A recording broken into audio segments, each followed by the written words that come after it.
What's up, people? It's Carlos here. Man, what do I talk about today? So, as you all might know, as I mentioned in the previous episode of whatever the hell this is, I am recording myself once a week, just sharing my thoughts, putting it out into the world, seeing what sticks, if anyone cares. Because I do have a lot to say about many things, and who knows, maybe some people feel the same way and want to take action, work together. Anyways, so I think I kind of want to meander a little bit today into some non-earthly realm political topics. I might wander back in because I can't help myself, since politics, government, the nature of the state and society are things that I deeply care about, but I wanted to sort of venture away from that and explore something a little bit new today. So what I'm thinking is we get into a conversation about religion and spirituality and all that good stuff.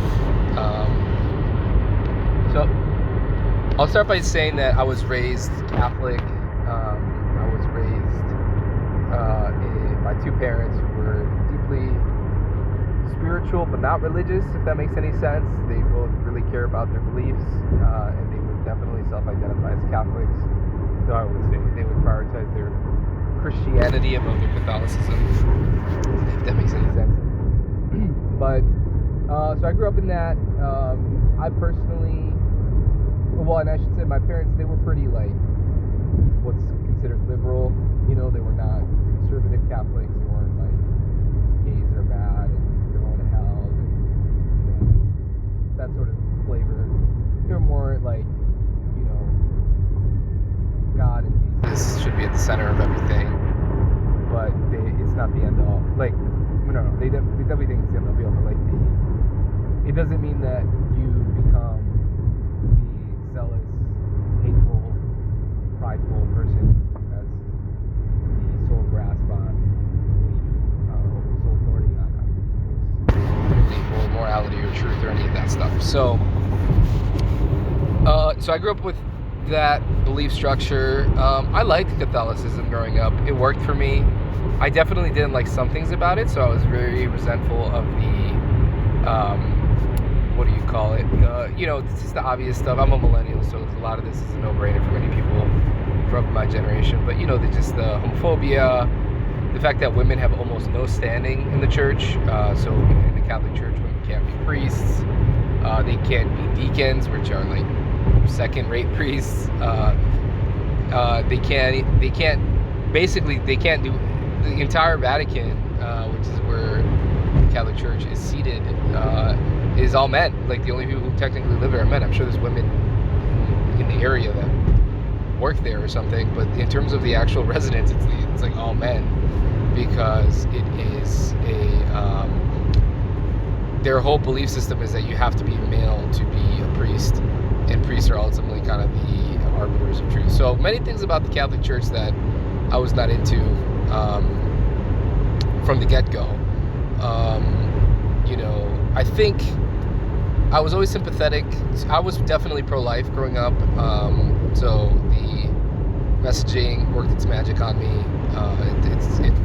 My viewpoint was like, well, life begins at conception. It has all the genetic code required to fully form into a human. It is genetically a human, therefore the moment that happens, that's when it's infused with the soul. And yes, it is growing inside of a woman, but that is, you know, kind of a secondary consideration, because it's alive and it's an independent being inside of a woman. Something like that. That was more or less my viewpoint. I've obviously changed. I've softened quite a bit on that for a number of different reasons that aren't going to be the focal point of this conversation. But that is the Catholic Church's teaching, and I was on board with it. But now I'm much more on the side of, you know, it's really just a clump of cells, especially those first couple of weeks, and we shouldn't be acting, especially the considerations for the woman and her autonomy and that sort of thing. We shouldn't treat it in the same way we would treat a fully grown human being or even a baby. So, anyways, again, I don't want to detour into that too much, but I think that I think if I was to fast forward a little bit, I grew up religious, and I started falling away in college. And this is maybe probably a good starting point to really get into the ideas, because the summary of things can be kind of, the history. It's not always that interesting, and I'll probably refer back to it anyways. But in college, I really started to struggle with the problem of evil, and I would say that to this day, that is the number one concern. Now, there's many reasons as to why I should say I now currently identify as an agnostic. I have many things to say about what that definition means to me, but growing up, I was not an agnostic. I was a believer, a Catholic, maybe kind of, sort of pantheist or deist in some ways. Very open to religious pluralism. So I was always like, all religions are valid, that sort of thing. But there was definitely a shift where I was like, I no longer identified as Catholic or even Christian, and that happened to me in college. Now, it wasn't because some professor, laid out the, the reasons as to why, God doesn't exist or something like that. I had been exposed, actually, somewhat obnoxiously, to atheism through primarily a subreddit called Our Atheism, and now it made me very defensive, this website, because number one, I was still a believer at the time, and number two, the smug. I think anytime people make generalizations about any sizable group of people, whether it's making a generation of anything like a race, a gender, a nationality, even in like a state, like if you say something about Californians are like this, California is a state of like 50 something million people. There's no way that 100% anything you say about the people who live there, other than the fact that they live in the state of California, applies 100%. So this is true for religion. This is true for political ideology. This is true for, God, take your thing, Trump voters. I know some people want to say, oh, they're all bad, evil, or stupid, or whatever. No, they're not. Unfortunately, many of them are actually quite brilliant, and that's what makes things difficult, is that they're not just all fools, although I would say many of them are. So, I think with the, the subreddit just really kind of got to me, because, like, it annoyed the shit out of me, because it was like stupid theists believe that, the earth was built in 6 days. And it's like, number one, that's not even the position of the Catholic Church. The Catholic Church now accepts evolution and most mainstream scientific opinion. They just add a little, like, sprinkle on top and say, well, it was all done, God wanted it and did it through the natural world, or something like that. And, to the credit of the Catholic Church, like, and many other religious institutions of size and age, there's people who spent their whole lives thinking about these things and writing about it and reading about it and meeting people and talking about it. So, like, you can't, anything that is does not take that into account as at least existing as part of the spectrum of religious belief is what's called a straw man. It's reducing what can be a very complex, rich, nuanced belief structure into something you can easily take down. And so this Reddit was just full of fucking, oh my God, oh, look at these fundies, which is a short for fundamentalist, and they're so idiot, they're so stupid, because they might as well believe in Harry Potter and wizards and fairies and that sort of thing. What difference is there, yada yada. And so I found it very grating, because I knew better, right? First of all, my religious beliefs were never that simplistic, nor was the religious beliefs of the people. I went to a Catholic high school. I went to public school prior, and then I switched to Catholic school. And the theology that I was taught in my theology classes was never that simple. I mean, were there people who do have those beliefs? Of course there were. There's many people who, if they, insofar that they even bother to think about their religious identity or beliefs or whatever, it's very surface level, and it's a problem for sure. But to some extent, it's also fine, because not everyone has the privilege or the capacity in this world to think about these things at length. And so I'm sympathetic that not everyone can, like, contemplate this as much as I have. But I do think that we would all be better if, like, people did think about all of these things a little bit more, religion included, but any topic of substance. I think we'd all be better if we were all more thoughtful, thinking, literate, educated, people. But yeah, the problem of evil. So I was saying that, like, this subreddit pissed me off, and so I was, if anything, I was defensive. I was like, you guys are, and it wasn't just Reddit, it was all over the internet. This is the time of the Four Horsemen, and so all my friends, especially my male friends, there's gender dynamic here that hopefully I'll get to, that I find interesting about, differences in religiosity and spirituality. I don't think it's a word. In men and women, and how men tend to be more like, oh, I'm logical. Religion is silly fairy tales, and women are, in aggregate and in my experience, much more open. But yeah, there's the bros were like, oh yeah, dude, fucking fairy tales, like, oh my god, Jehovah's Witnesses and their magic underwear and like whatever. And so this was all the craze, and so that was really obnoxious for me, because first of all, I had experiences growing up that were religious in nature and spiritual in nature that meant something to me, that I attributed to God or Jesus or this religious framework. And so that was very insulting to that. But also, again, it was just attacking straw men. It was like the overly simplified versions. Like, sure, like, you can always find people with stupid ideas and stupid justifications, if insofar that they have any, for their beliefs on any topic. But for every person that does it, there's also a lot of people who are very thoughtful and very intelligent and very educated and have very specific, well thought out, well substantiated reasons for believing whatever the hell they believe. So that wasn't it. Is to say that it wasn't sort of the, like, I was raised and then I discovered science and then I learned through logic and reason that this is all fairy tales. It was never like that for me. I will say that there are conflicts between science and religion that I find interesting and problematic in a sense. So it's not totally a dead end like area for me. There are some like strong arguments there that I think are worth talking about that maybe I'll get to. But let's just say that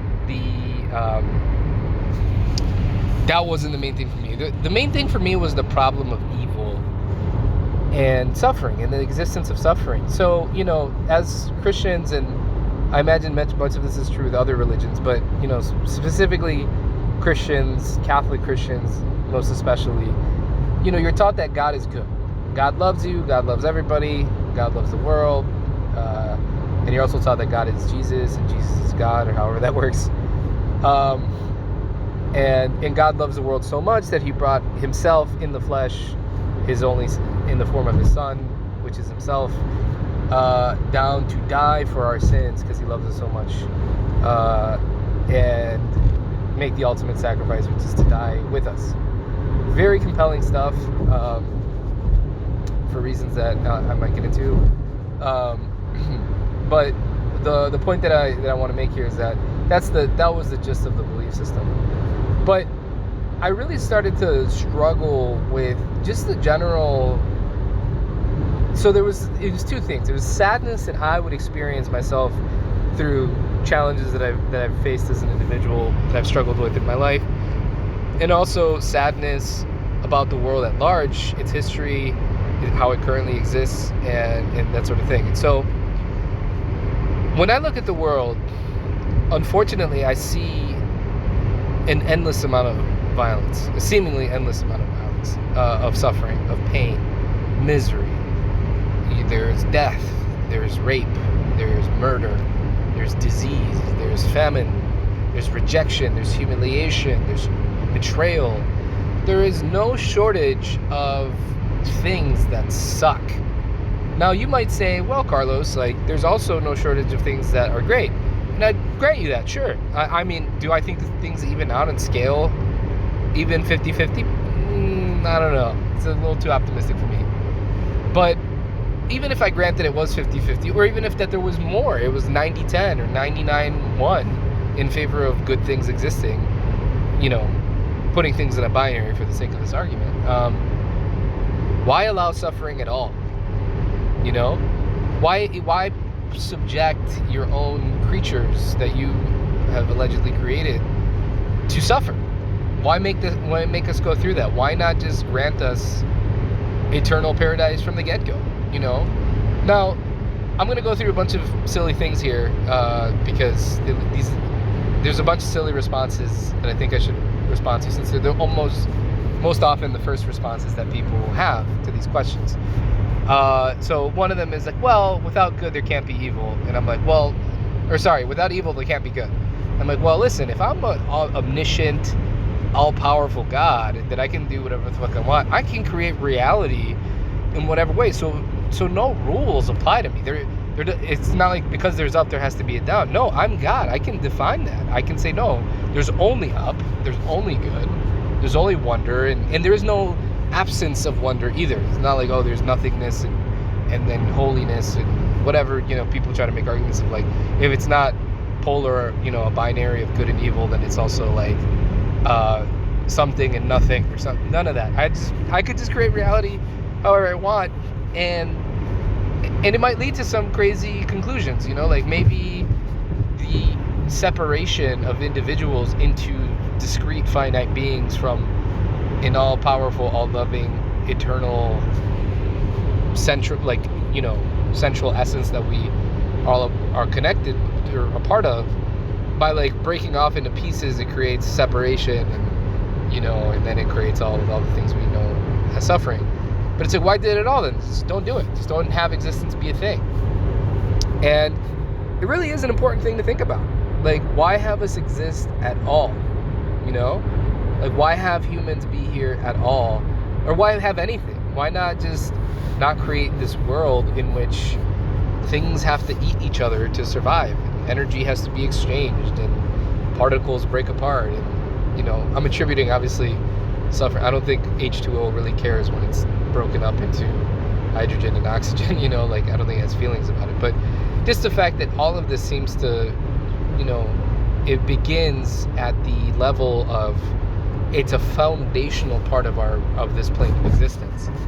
Why allow for that at all? I would, look, I don't know what the hell I'm talking about. I'm just one monkey among many, and I'm not going to pretend like I have the answers here.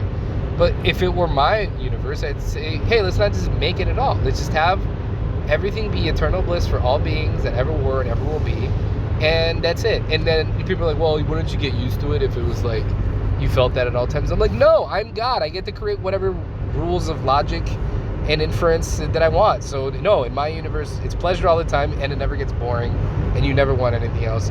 And in fact, you don't even need to exist as you are. You are just not even a ripple in an ocean. It's just the ocean, and it's just one thing, and we just feel that way all the time. Like, why bring us into this world and subject us to suffering? Now, this is especially ironic because, number one, I was going to say, you can blame the parents. I can blame my parents for bringing me onto this earthly realm, kind of give them more of the fault. And then my son, because I just recently became a father, can later bring this on to me and be like, dude, what the fuck? Let's put all worldly affairs aside. Like, why did you bring me into a world where suffering exists and I have to die at some point? I have to know existence, know its pleasures, and then die, and potentially that might be it. We don't really know. So, I'm just saying, like, I wrestle and I struggle, and I started really struggling with this, I'm 32 now, so this is like maybe, it's been a decade and some change. It's definitely like 12 years, I would say, at this point, where it really started to struggle. I didn't formally declare myself an agnostic until my senior year of college. It must have been like 22, I guess, when that happened. So it's been like a decade of agnosticism now, where I was like formally, and I came out and I was like, told my parents, I'm like, hey guys, like, I'm agnostic, whatever, and they were devastated. But this was really the central thing, and it's because, number one, it's the personal and the intimate of, like, I suffer. Why do I have to suffer? Suffering sucks. Why make us suffer at all? And then it's the world suffers. And even if, like, another common argument is like, well, the reason they're suffering is because humans cause it. We are greedy, we're unfair to each other, we don't take,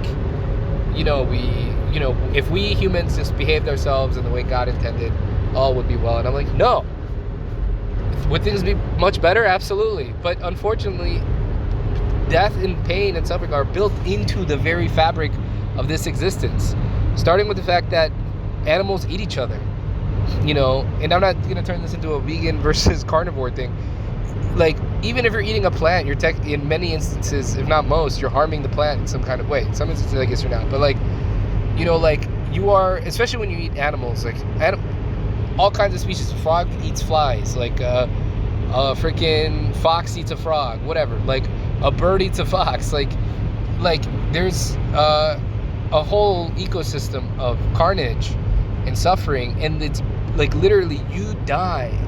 You cease to exist if you do not kill other organisms. Like, that is kind of the nature of life on Earth. It is brutal. It is absolutely brutal. It's like, if you don't play the game, if you are a lion, and you're like, hey, listen, this is kind of immoral. I don't feel like I want to rip apart, disembowel, gazelle and wildebeest. That's gross and sad and awful, and I just don't want to do any of that. Well, guess what? You die of starvation, and you are so genetically hardwired for that you don't even have the capacity to live without that diet. So you would die out, and the lineages that would survive, according to evolution and natural selection, is the ones who chose to kill the animals for their own survival. And so, even if you take humans out of the equation, suffering is built into this world. And I struggle with that. I really do. I have a hard time understanding why an all-loving God would subject not just humans, but most especially us, but any being to this bullshit of, like, think of all the beings that exist, and, like, think about, like, the fucking, if you ever watch, like, nature documentaries, which I do enjoy. I really like watching nature programs. And you see, like, you learn about, like, these parasitic wasps who, like, literally can only procreate by, like, injecting their eggs into the bodies of caterpillars or other creatures, and then they, like, eat them from the inside out, and then they spring forth their offspring, like, literal offspring.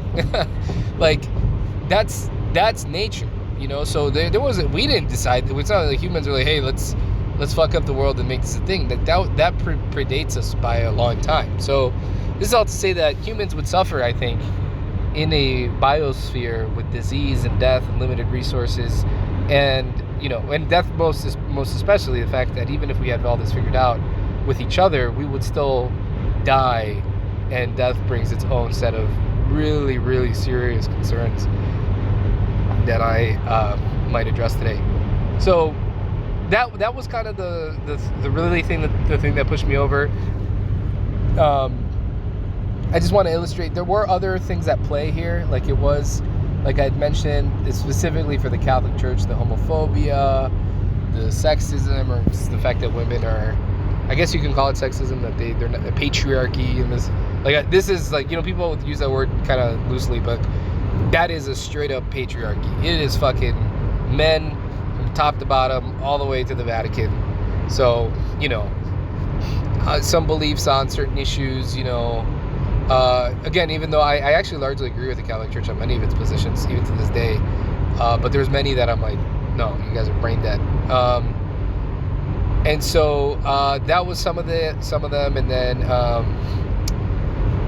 just the problem of evil. Then there's also things like, the fact that God never bothers to show himself is kind of troubling to me. The fact that we just go about our lives and we never see the man or woman or entity, being, whatever you want to call it. Like, it never shows itself in a way where it self-identifies to you outside of you. Hey, yo, I'm God. Like, it always shows up in, like, poetic, literary ways. And I'm like, dude, fuck the foreplay, man. Like, show me your face. Like, show up, dude. Like, come down.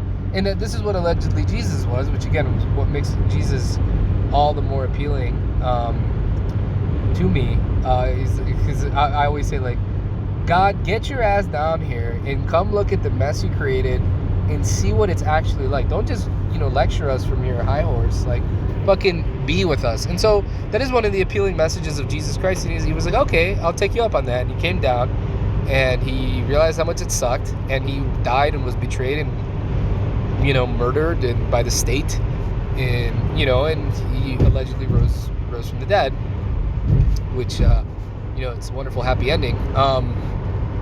But I like the idea that that he would come down and get a taste of his own medicine, rather than just be like, "Thou shalt not eat shellfish," or whatever the fuck the commandments are. So that was really like that's kind of a summary of some of the challenges of belief that I have. Okay, so going back to some of the things I was saying. So that's like there's more things, but the fact that God kind of likes to play footsie with us and show himself in mysterious ways. Like, I don't understand why he just doesn't show up and be like, "Hey guys, here is my book. It's called the Quran," or whatever the fuck, and do this and things will be fine. And that everyone saw him unverified. It wasn't just one guy on the mountain who talked to a burning bush and was high on something. Like that, it was like literally like everyone saw. And in fact, he checks in on us every day. And he's like, "Yeah, the book, do the thing in the book." And he explains, and we kind of like Google. He'd be like, hey Google, how do you, what do you do in this situation? And Google tells you. So God would tell you, like, "Oh yeah, actually, here's the right thing. And if you do this, you can go to heaven." Whatever, So the fact that he's not around, or she, it doesn't matter. It can be either. It's probably neither. And just the world kind of just chugs on, I know that again, my reference point being mostly the Catholic Church, like they take the position of, oh, well, there have been miracles, there have been sightings and that sort of thing. It's like sighting UFOs. It's like, maybe God came into, Campesino and Guadalupe and whatever the fuck. I don't know.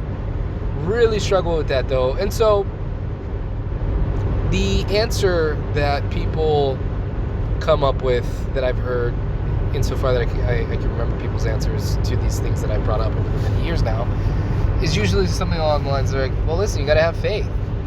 And that's the thing that I really struggle with. Like, this idea that you would put the entirety of your beliefs and your values and decisions and hopes and dreams onto something that is not verifiable, that is not tangible, that is something you can't necessarily interact with your senses, that you just kind of like hope that things will go the way you want them to and live your life.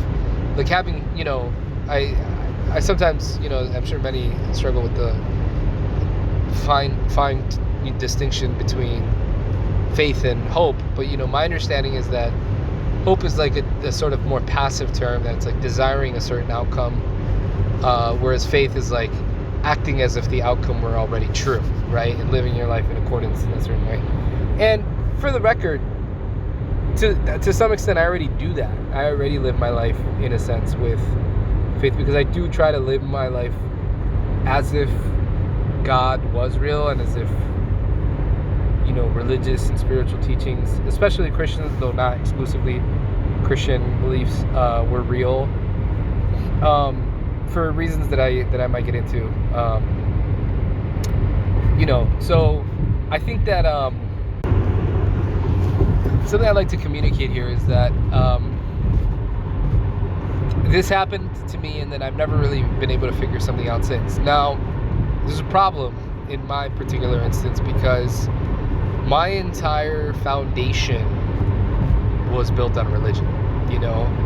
Like everything that I did was geared towards God, like pleasing God, doing right by God. Like, I had a very active relationship with God, though to many I'm sure it seems very one-sided, since the human does all the talking, and the other side is usually quiet all the time, unless you have schizophrenia, or you're lucky and you have a miracle. But usually God does not lower himself to the English or Spanish or any language, any human language. But I built my whole belief system around that, the guiding principles, and I was really driven by that. I always tried to do the right thing. I always tried to, even when it was hard for me, to be honest, to be loyal, friendly, moral, courageous, patient, respectful, whatever the issue might be in which I felt a conflict between my own immediate desires or whatever feelings, I invoked something higher.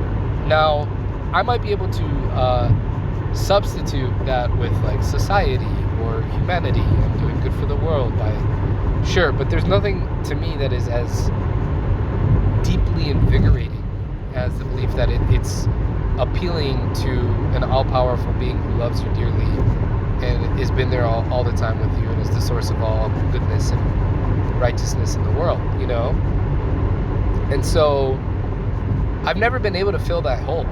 I have a God-sized hole, as they like to say in religious communities, that I've never been able to fill. And it's not something that can be filled by any material, thing. It's not something that I could fulfill with, money or career success or attention from others, whatever.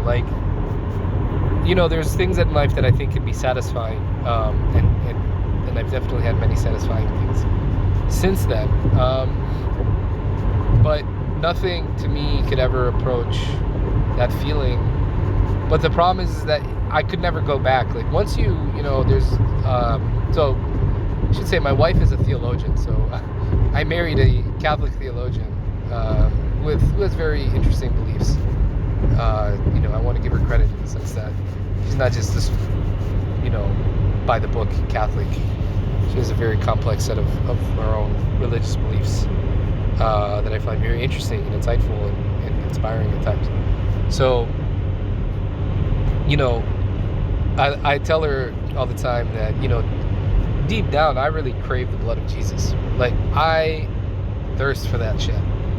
I wish I could, first of all, I wish that I knew that God was real in the same way that, my grandmother, my mom's mom, seems to know. Or, many people who walk this earth, who just know in their bones, as real as, that they see their hands in front of their eyes, as real as the, morning breakfast they just had, they know that God exists.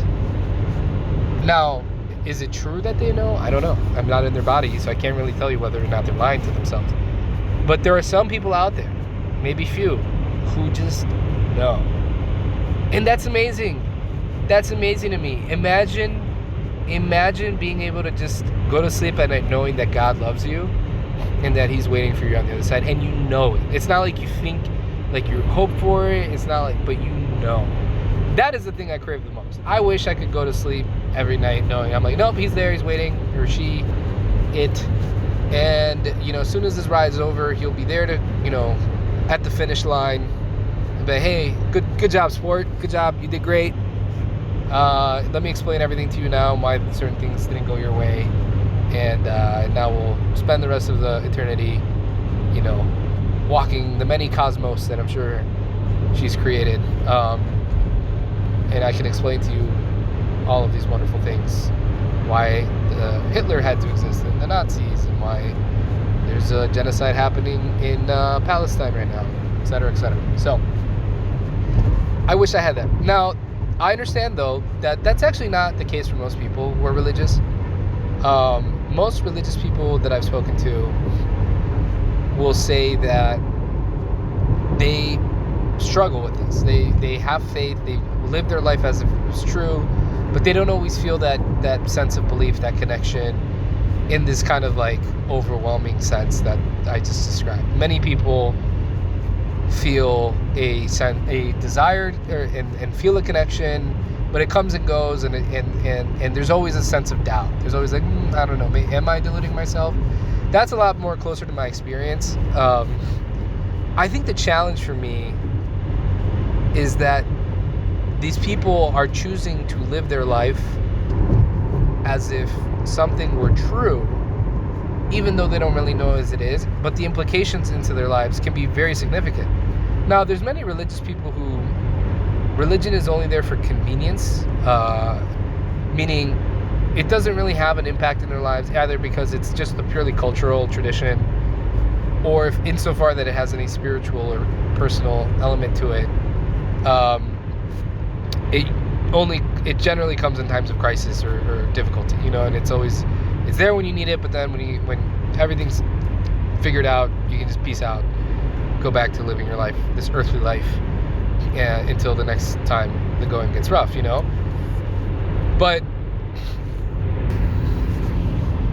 so yeah, that's kind of the hard thing for me about faith, is that it's people are out there living their lives as if they knew something was true, and they don't know. They hope, they expect, they believe, but they don't know. And it gets into, is this epistemology, the study of knowledge? I forget.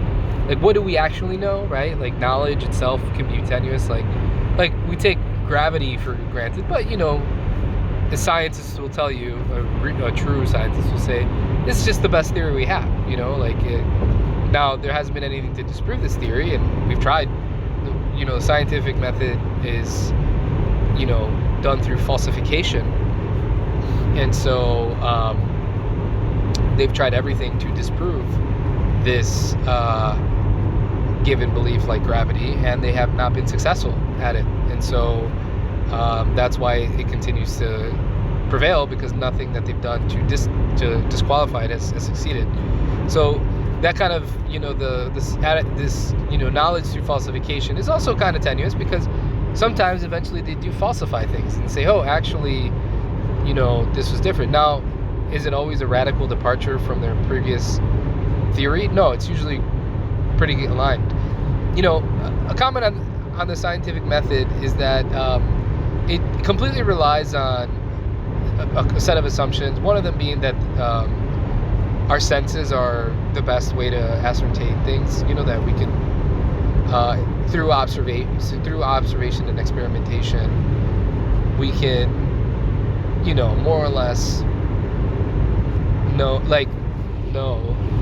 whether something is true or not. And it depends too much on our senses, and often in sciences like physics in particular, like it's the use of mathematics, which is in of itself a I don't want to say flawed language, but let's just say it's a language that leads to a lot of like philosophical obstacles.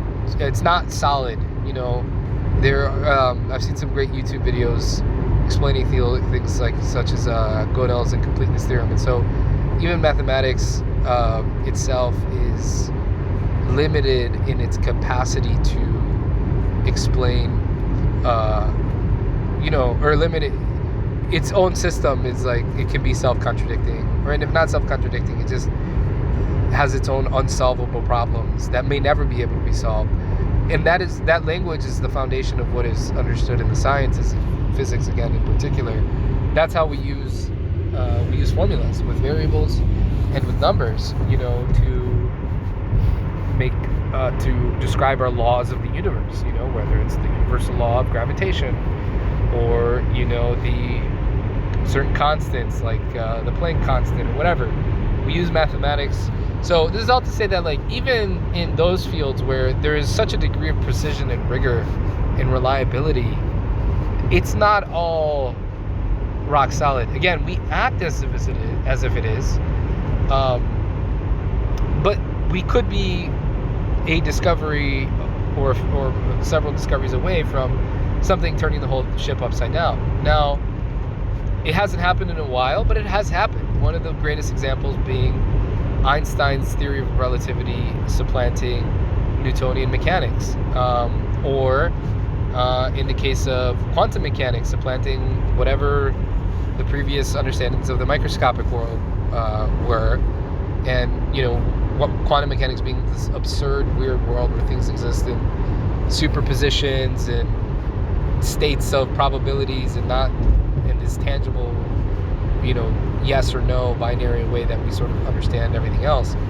So there could be paradigm shifts in the sciences as well. So the reason I draw this analogy at all is to say that, in theory, I could be operating my world, my whole life in a way that it's all built on uncertainty, but there are degrees to uncertainty, right? Like, I mean, you can start by relying on your senses. Now, your senses can fail you. Look at an optical illusion. Look at people who have certain kinds of diseases, again, schizophrenia, like hearing things that exist or that don't exist to anyone else but exist to you. Even dreams, right? Like when you're in a dream, you're seeing all kinds of things that feel real, but none of that is real. So, even your senses can deceive you, and they do, and it's, there's ways to, you take substances. It's still you take some certain drugs, your senses are the same senses, but they're now functioning differently, and so they're not themselves reliable 100% of the time. But there are degrees, right? Like most of the time, if you open your eyes and you see something, and it I'm gonna make up the most rudimentary example. Like you see a cup in front of you, 1 million out of 1 million times almost, or 999,999 times out of 1 million, the cup is actually there, and you're not in any kind of, your senses were reliable, is what I'm trying to say. So that is a degree of reliability. So maybe my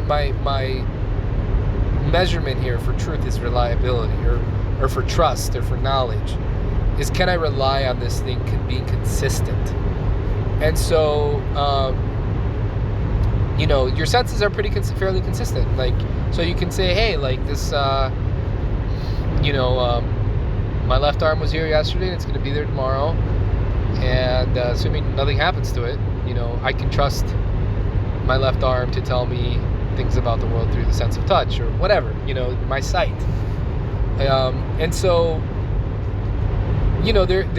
science is also up there, where it's so rigorous, and the institutions and the people who comprise them are so good at the scientific method that their degree of reliability is very high. And so that's why I do incline myself to believing scientific truth. The problem with scientific truth, much to the chagrin of people who make me roll my eyes to the back of my head like Sam Harris, is that it doesn't actually provide any kind of framework beyond its most immediate prescriptions, or descriptions, I should say, for how to live a life. Like, it's, the fact that I know what amphibians are, and we've defined amphibians, doesn't tell me whether or not I should, donate to charity, or try to fight the system and dedicate my life to overthrowing, hierarchical institutions, or whatever, or power structures, whatever you call them. Like, scientific knowledge in of itself does not tell me anything about that. It only makes statements of fact about the world using observation and mathematics and measurement and that sort of thing. And so, even again, it's part of the reason why it's so reliable is that good science doesn't stray too far from its domain. But when we're talking about everything, the things that define our lives, because in terms of how we make decisions about our day-to-day life in the systems that we live in, science itself is inadequate. It does not have the capacity, as it's designed, as we humans have designed it, does not have that ability to tell us in every instance, or for really any instances, questions of morality and ethics and that sort of thing. You can make arguments about such topics using scientific facts and data and reasoning, but ultimately science in of itself does not tell you these things. And so this is all a very long-winded way to say that I know that there's the certainty that I seek is not to be found in the sciences or anywhere really. It's not in my senses. It's all very uncertain, and I really struggle with that uncertainty because, and I don't know if this is the way the world was presented to me as a child, how it appeared. But the world seems so much more certain than it does now, and it has for many years of my life. Now everything seems to be up for debate. Everything can be questioned.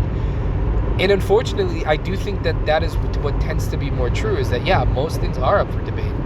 Most things have some level of uncertainty. Nothing is a for sure guarantee, no matter how many people will tell you, or institutions or whatever say it is. And it's hard for me to live my life. I'm getting older now. I'm well into my adult years, and it's hard for me to live my life without having that certainty, because I have to make decisions every day, and I hope that my smaller decisions work towards bigger decisions about what I want to do with my time on this earth. And because I didn't have God come down and tell me that, Carlos, your mission and purpose on this life is to be a chef. That is what you are here to do, and just do that and all will be well. Because I don't have that, and because I don't believe in any of the holy books as in the infallible word of God, whatever, pick your religion, they all have interesting things to say. I find meaning in them when I choose to learn about them. But I don't have a guidebook. There's no book that I was given that says, yep, this is the way to live a true and happy life. And so I crave religion because it brought me that certainty. It brought me that, as in my naive young understanding of what was my religious and spiritual experience, I knew that God existed, that He loved me, loved all of us, and that in the end everything would work out because God had our back and was there for us. And we were just all it was just like we're always watching a movie He wanted us to play out, and it would all there'd be a big reveal at the end, M. Night Shyamalan twist, but it would all be explained and make sense, and be like, oh, okay. Whether we understood that in this life or in the next life, one way or another, we'd figure it out. We would be told, even. And so I don't have that now, but I continue longing for that. And I've developed a quasi-spiritual practice, so I meditate. I do occasionally read and seek out spiritual teachings and readings. I have grown accustomed to listening to a lot of Eastern philosophy on YouTube, as well as some New Age philosophy, spirituality, whatever you want to call it, religion. And so I'm seeking it, but I can't, none of it seems to satiate me the way that Catholic Christian conviction did. And I really miss that. I really miss having that certainty that everything would be okay if I just lived my life in accordance to God, what God wanted me to do, which was knowable, and I could figure it out through contemplation and prayer and whatever, that I would find my way. And I no longer have that faith, but I'm still stuck living. I'm still here. I'm alive on this planet now. And so the best that I can do right now is to keep looking in the hopes that maybe I will find it once again. That clarity, that certainty that I had will come again in some kind of way. I don't know if it will, and I think that's what makes it hard, is that I don't know. I never have liked the idea that life has a happy ending. There's a lot of spiritual teachings that I would put under the bucket of what I would describe as toxic positivity, to use a term, that, everything happens for a reason, and, everything has a purpose and all that stuff. Because I can point to any number of examples where humans have met their unfortunate end. I'm just going to pick an example from today. 30,000 Palestinians have died in Gaza since Israel started to enact a campaign of ethnic cleansing in response to the October 7th Hamas attacks.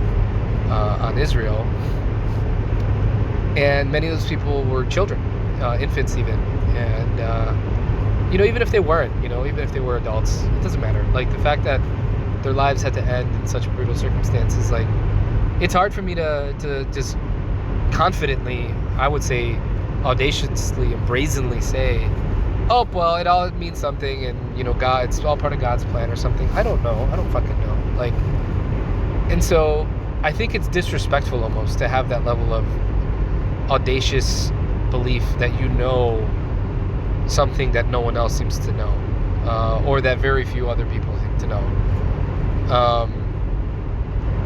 But I wish I knew. I wish, despite me thinking it's audacious, I wish I knew. I wish I knew God in the way that monks and religious people do, and knew it to my core. Because my whole worldview was built upon these ideas that you have to be a good person to please God, and pleasing God is good, and you have to live like Jesus wanted us to, and I like a lot of Christian teaching, Catholic teaching, so it still works for me in many ways. Like, I would argue that my morality, the one that I currently believe in and so to some extent abide by, is largely just borrowed from Christian morality. It's not really, though I obviously incorporate other traditions now since I know of them, and my own ideas. But yeah, I guess I'm kind of getting to an end here, but like, I seek God. I wish I knew God. I wish I felt God every day. I do pray every day. I set intentions in my alarm, always religious in nature, because it's religious language that really speaks to me the most. Again, I wouldn't have married a theologian if I didn't find something deeply appealing about spirituality and religion. But as I seek it, I also find myself, I can't deny the other parts of myself that have emerged, my skepticism, my unwillingness to have easy answers, and so I'm kind of left in a state of limbo because life is happening. Like, life is growing. I have a son now. I'm making decisions. The world is changing. I'm living my life, and I wish I just had this solid thing that felt like a foundation, and instead I feel like I'm just carrying like a backpack with a hodgepodge full of different ideas and values and things that maybe some of which maybe no longer serve me. But yeah, I think I guess one last thing to kind of bring things back to reality and maybe take it a little bit away from the existential philosophical realm is that I think that the questions that I really care about in the realm of politics ultimately are moral questions, or like concerns, and you cannot extract them from their underlying philosophical structures. There's an ideology that underpins all of them, and that ideology in many ways is informed by religious, spiritual teaching and belief. And so I think one of the mistakes of society, of political figures and politics in general, I obviously, being now the agnostic, and even before I was agnostic, I believe this. I believe in a strong separation of church and state. I think that religious institutions, religious bodies, should not have any role in the functioning of government in of itself. You can have religious elected representatives who themselves are religious, but in terms of the institution of religion, like churches, whatever, like, or the groupings and the administration of that, it has to be separated. And so I'd say that unequivocally. There's no part of me that believes that there should not be a separation between church and state. However, I do feel like there is a lack of religious. You can only appeal to people so much on appeals of like even policy things that would benefit everyone, such as Medicare for all, Green New Deal, $15 minimum wage. There's a limit to the practical, like even if you're promising people earthly riches and comforts, which would make an enormous difference in their lives, and I would say they're entitled to. These are things that are rights, not privileges. It still lacks a coherent vision that I think is something that religion and spirituality is especially suited to giving. And so I think for any political movement, again, politics being one of my main areas of interest, if not the number one area of interest for me, it has to have in its foundation not necessarily a particular religious sect. So I think if you're a Christian nationalist or whatever, then clearly there's a religion that you think should be at the center of everything, a specific religion. But I'm not, but I think that, it's not that people have to believe in your religious beliefs even, because there are many atheists and agnostics who have no interest in religious language or religious belief as part of their political belief, But I think for most people, even atheists and agnostics to some extent, they need to have something that appeals to more than just themselves, to more than just the, pragmatic, practical things of life. It appeals to a greater sense of belonging. Because what is like a nation? What is any grouping of people? It creates a larger consciousness, a larger entity, and you have to speak to that entity. It's like humans, I sometimes like to say, we're like an emergent species, almost like a colony of ants, which exists almost as its own organism, as a colony, not as an individual thing. But we're in that process of evolving into this larger being, just like you're composed of smaller systems. You have organs and you have an endocrine system and a digestive system, and you have organs and cells. And I think humans are also becoming a part of a larger consciousness, if you have higher consciousness, greater consciousness. And I think you have to appeal to that. I think you have to speak to that. And the way that feels the most right to me, again, as an agnostic, is speaking to what I feel is like our shared brotherhood, or sisterhood, or shared family. The idea that, and this is why I'm doing this in the first place, to be honest, is that I suspect that many out there, maybe you wouldn't put things in the same way that I do, in the same exact words, but you feel a lot of the things that I feel. And they're just as real in you as they are in me, those emotions, those thoughts. And so speaking to our shared existence is part of, insofar that I have a political project as one person, that's really a huge part of it. If maybe I would say that's at the foundation, is because what I care about in politics is improving people's lives. But I want to improve people's lives because I care about people, because I know what it's like to be a person, and I know what it feels like, and I know what it feels like to have the many struggles that we have that are largely imposed on us by the system that we live in, And so I think that any political system, political movement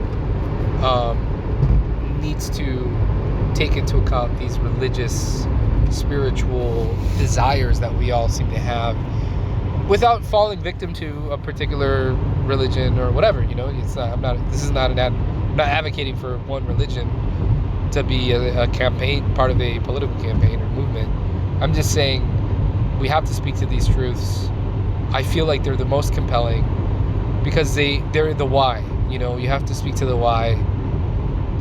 The policies are the what, but the why is because we have a shared existence. We all suffer, and we could all suffer a lot less if we created systems of governance, of organization among us that took into account all of our humanity and our needs and our wants, and not just, it did not take into account the humanity of some over others. We believe that all men, and I would add women and humans, people, are created equal, right? And our system is not currently designed like that. It's currently designed to honor the corporate interests that have taken over, and the wealthy and the powerful and the well-connected. But I think that's enough for today. Yeah, I hope you enjoyed what I had to say. Would love to, if anyone listens, I would love to hear your own thoughts and response. But yeah, God bless, and I hope to see you all on the other side.